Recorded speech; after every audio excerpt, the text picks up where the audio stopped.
दोस्तों नमस्कार और आप देख रहे हैं न्यूज़ बकेट में आपका स्वागत है। 5 राज्यों के चुनाव शुरू हो चुके हैं, यानी चुनाव प्रचार तेज हो गए हैं।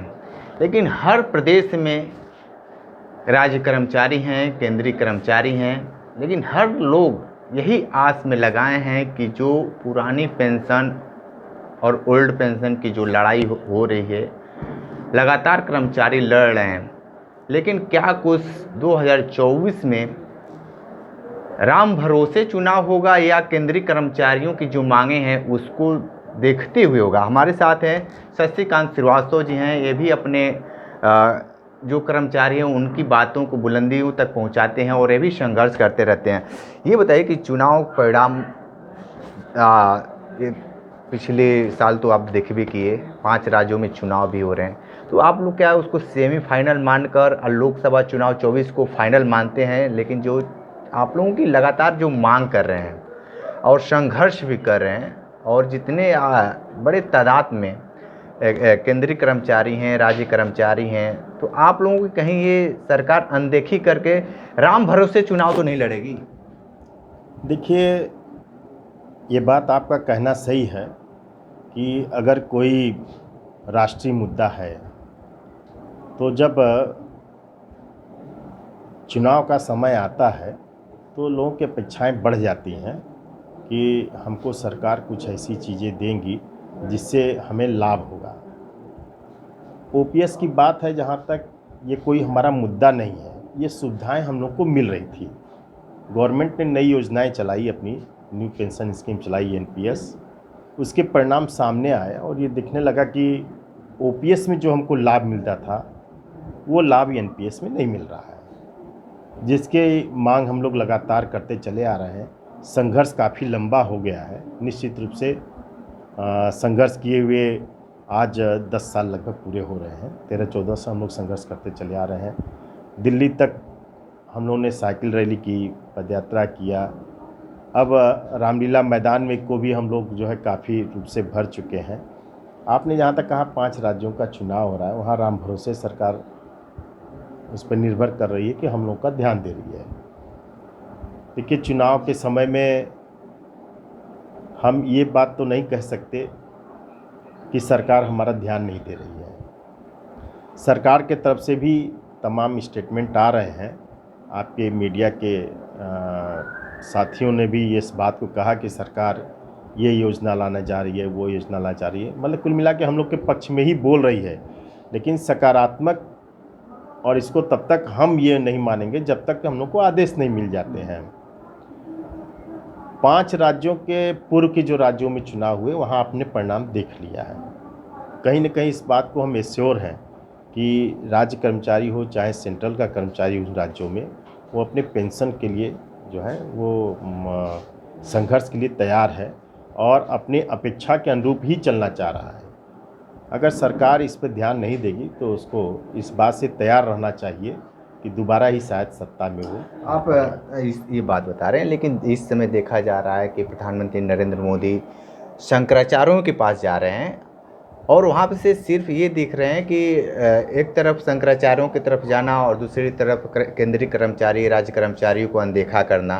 तो आपको नहीं लग रहा है कि कहीं ये सिर्फ मंदिरों मस्जिद को लेकर लड़ाई लड़ेंगे 24 को लेकर?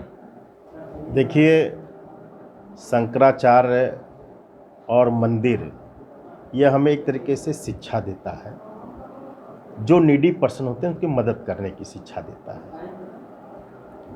सच्चे मन से अगर धर्म की पूजा की जाए तो परिणाम उसके सकारात्मक आते हैं।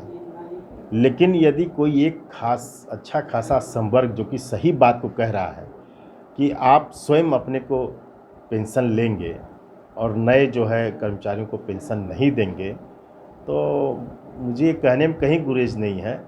फिर धर्म कैसा है? धर्म की पूजा किस बात की? जब आप अपने छोटे को, अपने अधीनस्थ को, उनकी समस्याओं को नहीं सुनेंगे, निदान नहीं करेंगे, तो सरकार तो टैक्स से चलती है।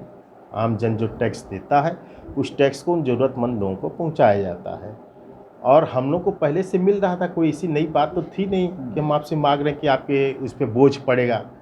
तो अगर आप नहीं दे रहे हैं तो मैं तो आपके चैनल के माध्यम से सभी मठों मठाधीशों से, सभी शंकराचार्यों से मेरा ये निवेदन है और अनुरोध है उनसे कि माननीय प्रधानमंत्री जी जब आवें तो कहें कि इस देश में जो विपत काल में सबसे पहले खड़ा होता है राज्य कर्मचारी।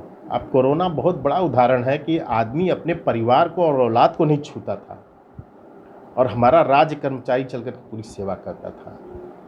और मानवीय जीवन के लिए सबसे बड़ा उदाहरण है जो संत और महात्माओं ने अपने अनुयायियों को नहीं दिया, वो राज्य कर्मचारियों ने और केंद्रीय कर्मचारियों ने करके दिखाया है। अगर ऐसे में उनकी एक बात रखी जा रही है कि हमको जो पुरानी सुविधा मिली वो सुविधा दे दीजिए, अगर वो सुविधा नहीं दे तो हटवाता है, धर्म में कहीं हटवाता नहीं दिखनी चाहिए। तो ये मान लिया जाए कि आप लोगों की बातें कहीं देखी जा रही है, सुनी जा रही है, तो आप लोग अगर मान लीजिए कि अगर बातें नहीं सुन रही है, सरकार अपने मैनिफेस्टो में नहीं ले आती है, यहाँ तक कि इसी सरकार ने पुरानी पेंशन को बंद कर रखा है, लेकिन आपको लगता है कि ये अपने मैनिफेस्टो में जो आप लोगों की मांगे हैं वो शामिल करें? मैं सभी राजनीतिक दलों से भी मैं कहूँगा, अनुरोध करूँगा आपके चैनल के माध्यम से कि सभी लोग अपने मैनिफेस्टो में लें और इस बात को सरकार के ऊपर दबाव बनाएं कि ये वर्ग जो है, कल आप भी सरकार बनाएंगे तो यही वर्ग आप पे काम आएगा। तो आज अगर ये सरकार कहीं ना कहीं इस पर अगर लापरवाही बरत रही है या इग्नोर कर रही है तो निश्चित रूप से एक गलत है। और हम लोग का तो निर्णय है पूरा कि जो ओपीएस की बात करेगा वही देश पे राज करेगा। ओपीएस की बात करेगा, देश पे राज करेगा, लेकिन एक नया सिस्टम देखा जा रहा है कि जो ज़्यादा बोल रहा है, जो ज़्यादा मांग कर रहा है, ईडी और सीबीआई उसके पीछे आराम से छोड़ दिया जा रहा है ताकि आपकी बात, आपकी समय को सब चीज़ खंगाल लें लोग। इस समय एकदम लेटेस्ट में लगभग ये काफ़ी तेज़ी से चल रहा है। आपको लगता है कि जब इस तरीके से अगर मांग आप भी करेंगे, आप भी कर्मचारियों के नेता हैं, कहीं आपको भी इस चीज़ से डर नहीं लगता है? नहीं, हम डर किस बात का है? ईडी सीबीआई तो गलत लोगों के लिए जांच कर रही है ना। ईडी और सीबीआई अगर सरकार किसी के पास भेज रही तो कहीं ना कहीं वो गलत है। मजदूर कहाँ गलत होता है? मजदूर सिर्फ अपने पेट के लिए भरता है, आगे वाले ये तो पेंशन तो बुढ़ापे का सहारा है, हर कोई चाहता है। ईडी सीबीआई के अधिकारियों से आप जाके बात करिए अंदर, तो वो खुद कहेंगे कि नहीं पेंशन मिलना चाहिए। तो हम लोग को इससे डर नहीं लगता है। डरे वो लोग जो गलत काम कर रहे हैं। और हम लोग तो, और मैं चैलेंज करता हूँ कि सरकार दिखावे ना, क्यों सारे नेताओं की ही जांच हो रही है?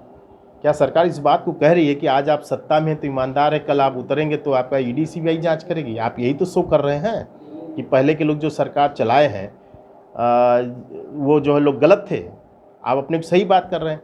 तो जब आदमी, आपके अधिकार जब समाप्त होंगे तब देखा जाएगा कि आप कितने सच्चे हैं, कितने ईमानदार हैं। तो ईडी सीबीआई कोई बहुत महत्वपूर्ण नहीं है हम लोग के मांग को लेकर के, कोई आड़ो नहीं, ऐसे कोई भी मजदूर नेता डरने वाला नहीं है। तो अब इसको लेकर आपके कर्मचारी क्या कुछ मूड बनाए हैं? देखिए, हमारे कर्मचारी तो सिर्फ इसमें ओपीएस की बात कर रहा है और हम लोग इस पर तत्पर हैं और अपने पूरे परिवार, खानदान, जितने इष्ट मित्र रिश्तेदार हैं, सभी लोग इस बात को कह रहे हैं। नौकरी पेशा, नौकरी वही करता है जिनकी कोई संपत्ति नहीं होती है। वो बाहर आ रहे हैं, यहाँ कर करके परदेसी बन करके कमा खा रहे हैं। गांव में थोड़ी बहुत अगर ज़मीनें होंगी तो उसका लड़का ही सबसे पहले तैयार होता है कि हमें नौकरी मिल जाए, जॉब मिल जाए, क्योंकि वो रोज़गार, हमारे पास इतना पैसा नहीं कि हम अपने लड़के को सेटअप तैयार कर सकें, बढ़िया शोरूम खुलवा सकें, माल खुलवा सकें। नहीं इतना पैसा हमें कहीं मिलेगा, हमारी प्रॉपर्टी की बैंक लोन भी हमें नहीं देगी उतना, हमारे पास प्रॉपर्टी नहीं है। तो ऐसे में हमारा जीवन का आधार है, हम लोग नौकरी के लिए बात करते हैं। और आज देखने का आप सारे विभागों में पदें खाली हैं, पद रिक्तता है, पद भरे नहीं जा रहे हैं, इससे भी हम लोग पे मेंटली प्रेशर है। तो हम लोग हर चीज़ को समझ रहे हैं। अब पता नहीं क्या बात है कि सरकार इस बात को नहीं समझ पा रही है कि पद भी रिक्त है, भरे भी नहीं जा रहे हैं, काम भी अपेक्षाकृत ज़्यादा लिए जा रहे हैं। तो कहीं ना कहीं तो इसमें प्रश्न चिन्ह भी तो उठता है ना कि काम की प्योरिटी क्या है, सच्चाई क्या है। अब ये आप लोग इसमें ज़रा अध्ययन करिए, देखिए इसका निकालिए। तो कर्मचारियों के नेता हैं शशिकांत श्रीवास्तव जी, जिन्होंने बहुत सारी बातें बताई हैं, लेकिन सरकार किस तरीके से इनकी बातें सुनती है या अनदेखी करती है, देखना दिलचस्प होगा। तो हमारे साथ बने रही न्यूज़ बकेट के साथ, हमें दीजिए इजाज़त। नमस्कार। पेश है न्यूज बकेट हिंदी मासिक पत्रिका। पढ़ें इस महीने की पूरी खबर विस्तार से हमारे न्यूज बकेट की मैगजीन में। हमारी ई मैगजीन को मुफ्त में पढ़ने के लिए अभी लॉगिन करें www.newsbucket.in पर। इसके अलावा रोज की ताज़ा खबरों के लिए हमारे YouTube चैनल को तुरंत सब्सक्राइब करें।